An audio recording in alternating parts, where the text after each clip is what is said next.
If you would love to spend more time outdoors, but you don't do so because you don't feel like you have enough privacy, you're not alone. Let's face it, privacy fencing is a luxury for a lot of people. If you don't live in a subdivision where they've already put up fencing for you, or you've moved into a home where the previous owners have already put up fencing, you might find that that's quite an expensive endeavor. And so a lot of people kind of put it off, and they're looking for other ways to get a little bit of privacy in their backyard or in their front yard without having to invest in a full perimeter fencing. Hi, I'm Lindsay Diane from DianeDecor.com. In this video, we're going to talk all about 5 cheap ways to block the neighbor's view of your yard. These are inexpensive, quick hacks. Many of them will also work for multi-unit buildings. So if you're in an apartment or in a condo and you have a balcony situation, many of these will work for you as well. Let's start with number 1. Number 1 is an artificial privacy hedge. Now, I'm going to share with you my screen, and I'm going to show you a few examples of this. Everything that I show, I will leave linked in the description box below. So an artificial privacy hedge is a sort of fake hedge that you're going to be able to put up along your balcony or along an existing chain fence.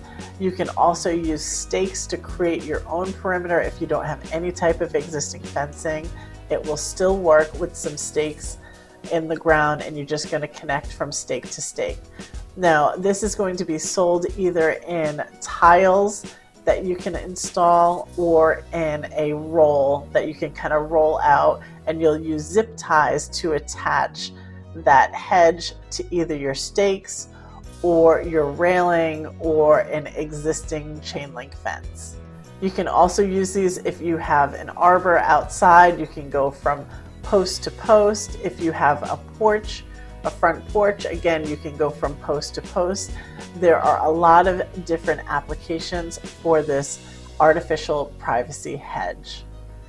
You can get them in an ivy. They also come in like a boxwood as well if you don't like that ivy style. But either way, it's a great inexpensive way for you to get a little bit of privacy out in your backyard or out on your patio. Price ranges for artificial hedge fencing or tiled boxwood fencing are going to range anywhere between $50 and $200. Option number 2 is a planter screen combo. So we see a lot of privacy screens, but they actually have really beautiful ones that are made out of wood or of plastic that are kind of that accordion style, so you can kind of stretch them out and let them stand up on their own. They also have planters in the bottom of them so that they can create a really nice decorative wall for you. Now you can use 1 or 2, it depends on the area that you're trying to block. So if you're only looking for like a little 10 by 10 area that you want to block off, 1 may be fine. You may have 1 on one side for one neighbor and 1 on the other side.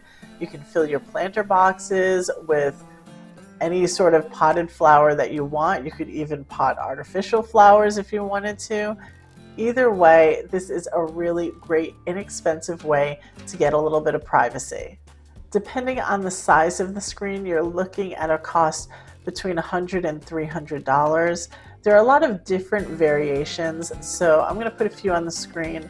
One is, of course, the wooden sort of or cedar screen that has planters at the bottom, but there are also other types. You can have those tall planters that are made to create an enclosed space. So these are narrow, tall, rectangular planters where your plants would be at the sort of top level, and then below that where you're seated, you're just going to see sort of a white wall, and the view will be blocked from whichever seating area you set up. These are around between $150 and $200. There are also trellis or lattice style screens where you have planter boxes at the bottom, and then if you wanted to, you can apply maybe an artificial hedge, or you can grow an ivy, or you can just hang potted hanging plants from the lattice to help obscure the view. These are all really great options for a planter screen combo. Option number 3, which is also your least expensive, is to hang some outdoor curtains.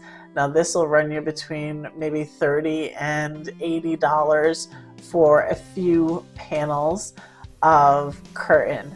Now this is a great solution if you have a balcony. They can easily be hung with a pressured, shower curtain. You can hang that up and then hang your curtains from there. You can also do this if you have posts along your porch or along your covered patio, any place where you can run a bar from brick to brick or from post to post, you'll be able to hang up some curtains. Along those same lines, if you don't want curtains, you want something a little bit fancier, you can also go for some retractable shades. So instead of parting these open to get the view, these shades would be attached through a bar at the top, and then they would draw down. If you want that privacy, if you don't need it, then you can lift the shades up and you can get that sort of full sun experience in your backyard or on your porch or on your balcony. Option number 4 are freestanding and retractable screens. Now, again, these are great for if you want privacy sometimes, but you don't necessarily need it all of the time. These freestanding screens can go up and they look very much so like the planter screens, except they're usually going to be made of a more like canvas-like material instead of being wooden. So these screens usually come in a 3-panel section where you can put them up, or you can have one that goes from post to post. It will be a freestanding post and it will be retractable in between so that you can pull that screen when you want the privacy, or you can leave it open if you don't. These are great if you want to be able to move around your privacy space. So if you want it on the patio one day, that's great. But if you want to, say, sun yourself out on the lawn on some lawn chairs another day, you can move that screen with you very easily. If you have those planted, the wooden planter ones, those are going to be much more stationary. They're going to be hard to move because you're going to have soil in them. They're going to be heavy. But these types of screens are great if you want to be able to move around and create a nice enclosed private area for yourself in your yard. Last but not least is a balcony privacy screen. Now, this is also a very inexpensive option. It really depends on how far you need to string this roll along, but a roll is going to run you between $20 and $30. Typically, the height of the screen is really only going to be the height of a railing on a balcony, so you're looking at about 3.5 feet, and the length of the roll is really dependent upon the seller. You can get a 16-foot segment, you might get a 20-foot segment, you might get a 50-foot segment. But this is something that is easy to put up. You're just going to connect it to your railing with zip ties. It's fantastic if you are in an apartment setting or a condo setting where you have a balcony and you want some privacy. And a bonus option for you is sail shades. Now, if you are less concerned about the view from the ground, from the first level, and you're more concerned about houses that have second stories that may be looking down onto your patio, this is going to be where you want to look at having some sail shades installed. These are relatively inexpensive. Frankly, it's the installation that may be more expensive than the actual sail shade itself. You can get these for around $50 or $100 on Amazon, depending upon the size. Usually they come in a triangular shape, but some of them can be more of a rectangular shape. You just need to anchor these either to the roof line of your home, or you can anchor these to your fence or to a tree. You can also get some sail shade poles and anchor those as well. Either way, this is going to create a shade that's above you that will help block out the view from people that are at a higher elevation. What's really flexible and nice about these shades is that you can install them to be sort of angled to a certain direction. So you don't have to have them flat across. You can have them where there's a pole down here and they're angled kind of down and shading out a certain area. So whether it's a view or whether you're shading from the sun, they work really well because they're flexible like that. So a sail shade is a bonus option if you are trying to create some privacy from eyes that may be viewing from above your elevation. So that's it for this video. I hope you found it helpful.